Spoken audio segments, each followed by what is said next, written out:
ये बच्चा बार बार क्लिफ्टन के उस महल के सामने से गुजरता था जो उसको बहुत अट्रैक्ट करता था, मगर इसकी जाने की हिम्मत नहीं होती थी। उस कमरे का दरवाज़ा भी खुला हुआ था। वो सहमा सहमा उस कमरे के दरवाजे पे पहुंचता है और दरवाजे पे खड़े होकर क्या देखता है कि उसके सामने एक सिंगल बेड था। उस पर एक बूढ़ी सी खातून छत को घूर रही थी। ये सहमा सहमा बच्चा जैसे ही उन खातून के करीब गया, उन खातून ने झट कर उसका बाजू पकड़ लिया और छत पे से नजरें हटाते हुए इस बच्चे को कहा, और वो बच्चा आज का बहुत मशहूर डॉक्टर, इस बहुत बूढ़ी खातून का नाम, जिनका कमरा ऊपर था जहाँ उनकी डेथ हुई थी या मर्डर हुआ था, वो कमरा भी।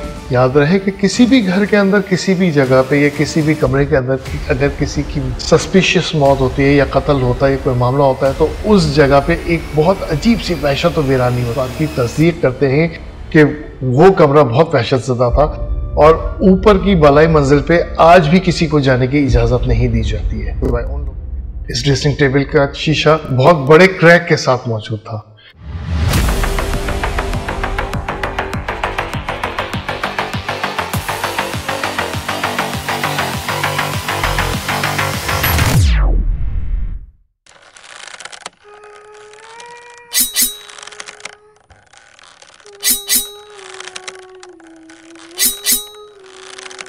हर उरूज का एक जवाल होता है और हमने अपने बचपन से लेके आज तक, यानी अभी भी मुताला पाकिस्तान नहीं बल्कि मुगालता पाकिस्तान ही पढ़ा है। शायद ये हालात और वाक़यात अब इस बात की इंडिकेशन दे रहे हैं कि इस मुगालता पाकिस्तान को मुताला पाकिस्तान का बनाने का वक्त आ गया है। इसलिए मैं एक छोटी सी कहानी 1974 की सुनाना चाहता हूँ। मुगालता पाकिस्तान को दूर करने के लिए और मुताला पाकिस्तान के अंदर आने के लिए इस कहानी का बहुत अहम किरदार है। ये एक सच्ची ऐसी कहानी है जो एक बच्चे की, जो कि 1974 में क्लिफ्टन के इलाके में रहता था। 1974 यानी 1974 एक बहुत पुरसुकून दौर था। Federal Liberia, north Nazimabad, Liaquatabad और इस तरह के इलाकों से कराची का पोश इलाका क्लिफ्टन बहुत ज़्यादा पुरसुकून था। और उस वक्त कराची के अंदर तो ये प्रॉब्लम होते भी नहीं थे जो आज सीना झपटी और लूटामारी के हैं। बहरा अरब की जो पहली ठंडी हवा का झोंका आता था वो इसी इलाके से होकर गुजरता हुआ कराची के अंदर दाखिल होता था। 1974 की गर्मियों की एक शाम एक बच्चा जो साइकिल लेके क्लिफ्टन के इलाके में ही निकल आता था, वो बच्चा आज भी जिंदा है और ये कहानी मैंने उसी के मुंह से सुनी है। उस जमाने में क्लिफ्टन का ये रिहायशी बच्चा जो कि बहुत अमीर कबीर फैमिली से ताल्लुक रखता था, अपनी साइकिल लेके उस इलाके में इधर उधर निकल जाता था। ये वो दौर था जिसके अंदर कोई भी कहीं भी जा सकता था, मोहल्लेदारी बहुत अच्छी होती थी, मगर क्लिफ्टन में उस वक्त भी सन्नाटा रहता था। ये बच्चा शुरू से तारीख और तजस्सुस के लपेटे में ही रहता था। ये बच्चा बार बार क्लिफ्टन के उस महल के सामने से गुजरता था जो उसको बहुत अट्रैक्ट करता था, मगर इसकी जाने की हिम्मत नहीं होती थी क्योंकि उस महल का एक पुरस्कार सा माहौल था। उस महल का दरवाज़ा हमेशा खुला रहता था, अनलॉक रहता था, बड़ी बड़ी झाड़ियाँ थी उसके लॉन में और पीछे एक बहुत खूबसूरत सी इमारत होती थी। दरवाजे पे तो कोई चौकीदार था नहीं। उस वक्त ये बच्चा हिम्मत करके उस महल के अंदर चला गया। अपनी साइकिल को वो दरवाजे गेट के अंदर ही छोड़ा, बीच में बिखरी हुई झाड़ियों के बीच में से होता हुआ था वो ऐसी जगह पहुंचा जिसमें उसके सामने इमारत थी और उल्टे हाथ पे एक छोटी सी कार पार्किंग का एरिया था जहाँ पे बड़ी बेहतरीन किस्म की पुराने मॉडल की गाड़ियाँ थी। इन गाड़ियों के ऊपर, हालांकि इस वक्त जब ये बच्चा महल के अंदर था, मट्टी अट चुकी थी और टायरों में से हवा निकल चुकी थी। वो बच्चा उन गाड़ियों को देखता है और उसके बाद फिर वो उस महल के दरवाजे के करीब जाता है जो उसका मेन गेट था। फिर वो गाड़ियों को देखता हुआ वो इमारत के उस हिस्से में जाता है जहाँ का एक दरवाजे का पट खुला हुआ था। वो दरवाजे से अंदर जाता है और अपने दाएं बाएं देखता है तो खूबसूरत फर्श और फिर सारे कमरे बंद थे सिवाय एक कमरे के जो राहदारी के बिल्कुल कोने पे था और वहां पे एक बल्ब लटका टिमटिमा रहा था। उस कमरे का दरवाजा भी खुला हुआ था। वो सहमा सहमा उस कमरे के दरवाजे पे पहुंचता है और दरवाजे पे खड़े होकर क्या देखता है कि उसके सामने एक सिंगल बेड था। उस पर एक बूढ़ी सी खातून छत को घूर रही थी। उस खातून ने एक लंबी सी फ्रॉक पहनी हुई थी जैसे आमतौर पर मेमन खवातीन पहनती हैं।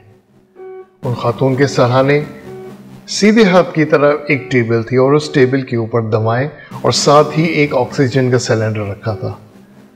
उन खातून के पायती की तरफ यानी पाँवों की तरफ एक और चारपाई थी और उस चारपाई पे एक निस्बतन कम उम्र, यानी कम उम्र से मुराद है उस बहुत ही बूढ़ी खातून से कम उम्र यानी अधेड़ उम्र का एक शख्स लेटा हुआ था। ये शख्स न जाने सो रहा था या बेहोशी के आलम में पड़ा था, ये अल्लाह ही जानता है। ये मैं बताता चलूँ कि ये वाक़या बिल्कुल सही है और इस वाक़े को बताने वाला बच्चा आज भी जिंदा है और लाखों लोग उसको जानते हैं। ये बच्चा डरते डरते उन खातून के करीब चला जाता है ताकि उनसे बात कर सके जिनका मुंह छत की तरफ था और वो छत को मुसलसल घूर रही थी। ये सहमा सहमा बच्चा जैसे ही उन खातून के करीब गया, उन खातून ने झट कर उसका बाजू पकड़ लिया और छत पे से नजरें हटाते हुए इस बच्चे को कहा, miss Jinnah was murdered, miss Jinnah was murdered. और तीसरी दफा वापस छत को देखते हुए फिर यही कहा, मिस जिन्ना वाज मर्डर्ड। इस बच्चे ने जैसे तैसे अपना बाजू छुड़ाया और अपनी जान बचा के वहां से उसने भागना शुरू किया। क्योंकि इस बच्चे में तजस्सुस का मादा आम बच्चों की निस्बत बहुत ज़्यादा था, ये बच्चा दोबारा उस महल के अंदर गया और फिर उस खातून से मिला और होते होते वो ये खातून और ये बच्चा बहुत मायूस हो गया।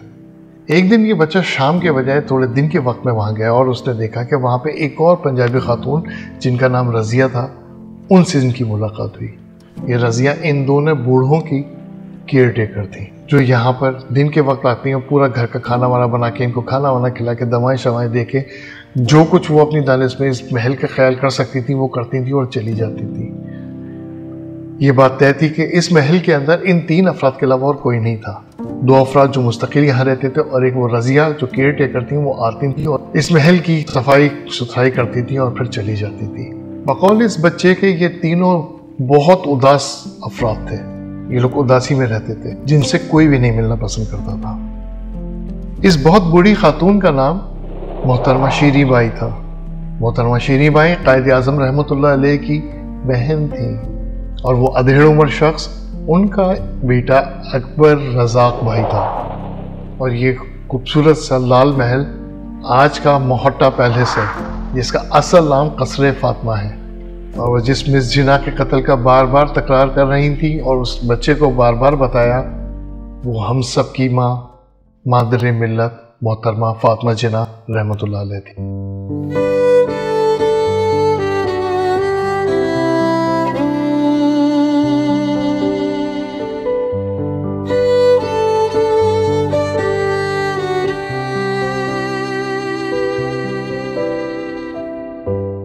और वो बच्चा आज का बहुत मशहूर डॉक्टर उमर आदिल है जो कि लाहौर में इस वक्त रिहाइश पजीर है और लाखों लोग उस बंदे को जानते हैं। ये वाक़या मैंने उनसे सुना था। अगर वो चाहें तो वो इस वाक़े की तरदीद कर सकते हैं।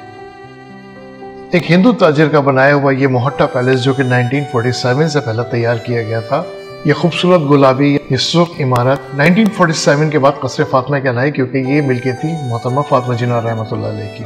और मोहतरमा फातिमा जिन्ना की रहलत के बाद सन 70 के बाद इस महल को कंट्रोवर्शियल बनाया गया और इसका नाम वापस से कसरे फातिमा से मोहट्टा पैलेस रखा गया।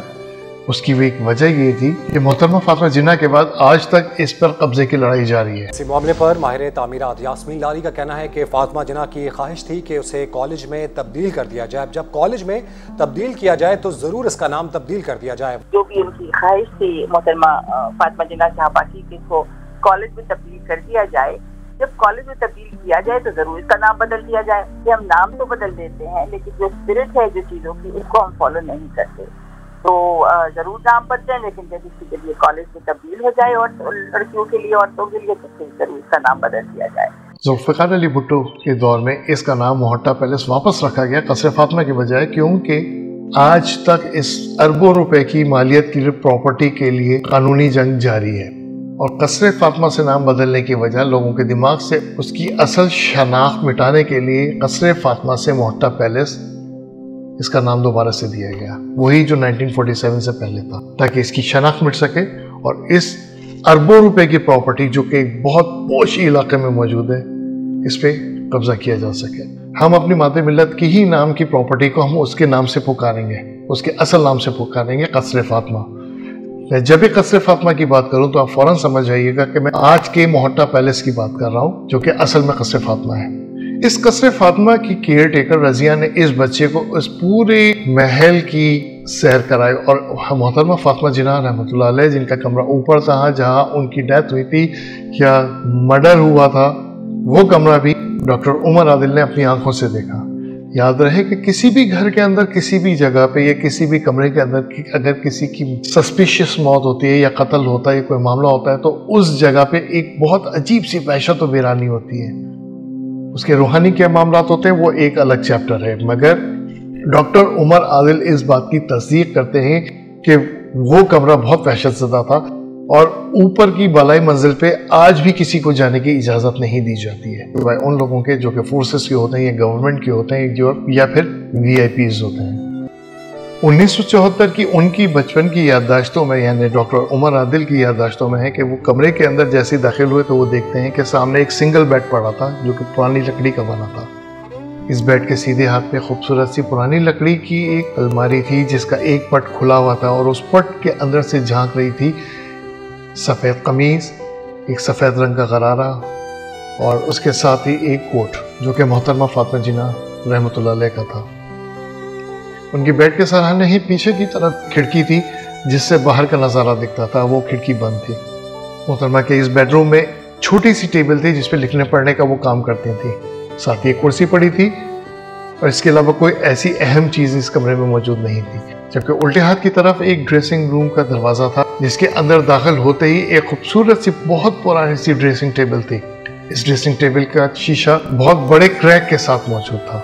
यह था मोहतरमा फातिमा जिन्ना का टोटल कमरा। ये कमरा 19-20 चेंजेस के साथ आज भी उसी तरतीब के साथ मौजूद है, जहाँ पे किसी को भी अलाउ नहीं किया जाता कि वो अंदर जाके देख सके, क्योंकि जितने भी लोग कसरे फातिमा आते हैं, यानी कि आज का मोहट्टा पैलेस कसरे फातिमा आते हैं, उनको सिर्फ नीचे कुछ कमरों तक एक्सेस दी जाती है, उसके अलावा ऊपर जाने की इजाज़त नहीं है। मैं उमर आदिल की इस बात को तस्दीक करता हूँ कि वहाँ पे वाकई वहशत है। 9 जुलाई 1967 को यानी 9 जुलाई 1967 को मोहतरमा फातिमा जिन्ना की शहादत डिक्लेयर की गई थी। मोहतरमा की शहादत रात के वक्त ही किसी वक्त हुई थी। मैं इसको शहादत इसलिए मानता हूँ क्योंकि मैंने इस मामले पे बहुत गहरी रिसर्च की है। इस बात को बहुत कॉन्स्पिरेसी थ्योरीज के अंदर लपेट कर साइड पर डाल दिया गया है, जबकि कॉन्स्पिरेसी थ्योरीज और कॉन्स्पिरेसी फैक्ट्स दो अलग अलग चीज़ें हैं। अगर आप इन फैक्ट्स को खंगालना शुरू करेंगे तो कुछ चीज़ें आपके सामने आती रहती हैं और मेरा दिमाग है इन्वेस्टिगेशन का।